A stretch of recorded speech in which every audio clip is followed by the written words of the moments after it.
जय हिंद दोस्तों, स्वागत है आपका आपके अपने यूट्यूब चैनल पर। तो हम इस वीडियो में एनडीए 2021 का जो सेकंड पेपर था उसके क्वेश्चंस की बात करने वाले हैं, जो कि एरर से रिलेटेड होंगे। तो चलिए हम शुरुआत करते हैं तथा कुछ कॉन्सेप्ट को समझेंगे। तो शुरुआत करते हैं। अपना पहला क्वेश्चन दिया हुआ है, nursery classes for the children starts on April every year. तो जैसा कि आपको दिख रहा होगा कि हमारा जो सब्जेक्ट है वो प्लूरल है। तो सब्जेक्ट प्लूरल है तो यहाँ पर इन्होंने वर्ब लगा रखी है सिंगुलर सब्जेक्ट की, इसलिए हमारे ऑप्शन नंबर सी में एरर हो जाएगा। हमें स्टार्ट करना होगा तो हमारा सही हो जाएगा सेंटेंस, तो इसलिए ऑप्शन नंबर सी में एरर है। अगला क्वेश्चन है, the pollution level is very high. मतलब पॉल्यूशन का जो लेवल है वो काफ़ी ऊंचा है, मतलब हाई है। And becomes a health hazard. तो मतलब कि हेल्थ का हैज़ार्ड बन जाता है, तो ये गलत है। हमको यहाँ पर हैज़ या हैव का प्रयोग करना होगा, क्योंकि अगर हमारा पोल्यूशन लेवल जो है वो हाई है तो ये जो हेल्थ इशू है ये एक हैज़ार्ड बन चुका है, ना कि होता है। बिकम्स का मतलब होता है, यानी ये प्रेजेंट की बात कर रहा है, जबकि हमें पास्ट परफेक्ट की प्रेजेंट परफेक्ट की बात करनी, इसलिए ऑप्शन नंबर सी में एरर हो जाएगा। बात करते हैं अगले की। India is a country of linguistic India is a country of linguistic and cultural diversity with the multiple ethic and social group. तो जैसा कि आप देख रहे होंगे तो आपको इसमें कोई एरर नहीं लग रही होगी, तो इसलिए हमारा ऑप्शन नंबर डी राइट हो जाएगा, क्योंकि इसमें कोई भी एरर नहीं है सेंटेंस में। तो हमारा अगला क्वेश्चन दिया हुआ है, why does the lapse rate effect the tendency of the of to air. तो जैसा कि आपको देखने से ही पता चल रहा होगा कि ये हमारा क्वेश्चन वर्ड हो गया, ये हमारी हेल्पिंग वर्ब हो गई, और द जो लैप्स रेट है ये हमारा सब्जेक्ट हो गया। तो इसके लिए हमें वर्ब की ज़रूरत है, तो ये जो इफ़ेक्ट दे रखा है ये हमारा नाउन है, जबकि जो वर्ब होती है वो अफेक्ट से शुरू होती है, ए से, अफेक्ट। तो हम आपको इसको याद करने का एक तरीका बता देते हैं। जैसे कि आप लिखेंगे अफेक्ट, अफेक्ट, तो आप अगर इस फ़ोन को जैसे देख रहे हैं वीडियो, उसको उल्टा करके देखेंगे तो ये जो ए है ये वी की तरह आपको दिखने लगेगा, ये वी की तरह दिखने लगेगा। तो ये जो ए है ये वी की तरह दिखने लगेगा, इसलिए ये वर्ब है। तो इसलिए हमारा ऑप्शन नंबर बी में एरर हो जाएगा, क्योंकि यहाँ पर ए वाला अफेक्ट आना चाहिए, ए वाला अफेक्ट। तो बात करते हैं अगले की। जैसा कि अगला है, the thorax is the upper part of your body from the neck down to bottom of the ribs and diaphragm.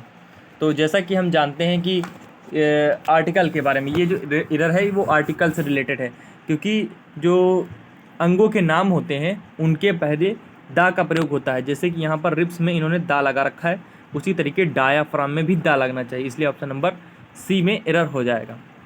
तो बात करते हैं अगले क्वेश्चन की। The practical uses of astrology have seldom been seriously studied outside India. तो इसमें भी no error है। तो हम चलते हैं अगले क्वेश्चन की ओर।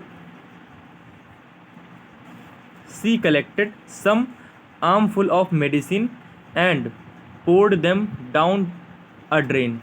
तो अगर आपको पता है कि सम का रूल क्या होता है, अगर सम, ये तो ये सम क्या है, एक तो एडजेक्टिव है पहली बात, और दूसरी बात, अगर सम के बाद कोई काउंटेबल नाउन आता है, सम के बाद कोई काउंटेबल नाउन आता है अगर, तो वो प्लूरल फॉर्म में आता है।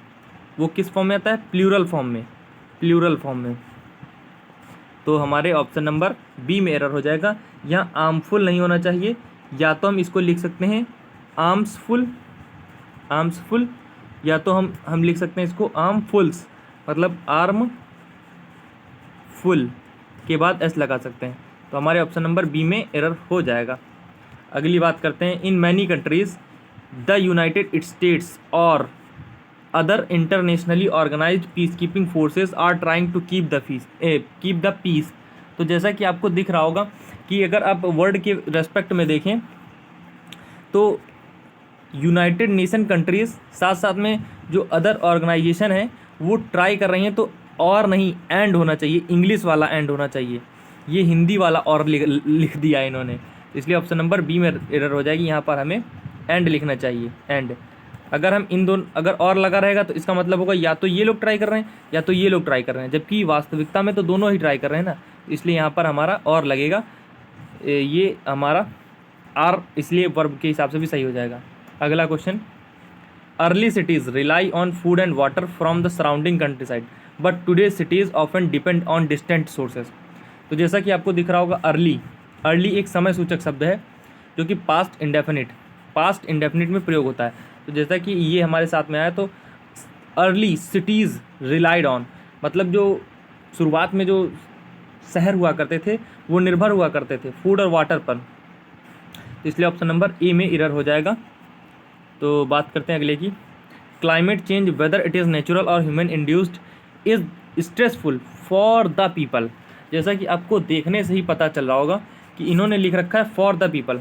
द हम कब लगाते हैं, जब कि कोई चीज़ विशेष हो जाए, यानी किसी पर्टिकुलर चीज़ के लिए हम लगाते हैं। तो यहाँ पर द का प्रयोग गलत है, क्योंकि अगर क्लाइमेट चेंज हो रहा है तो वो किसी एक विशेष क्षेत्र के लिए नहीं होगा, वो पूरी अर्थ के लिए खतरनाक है।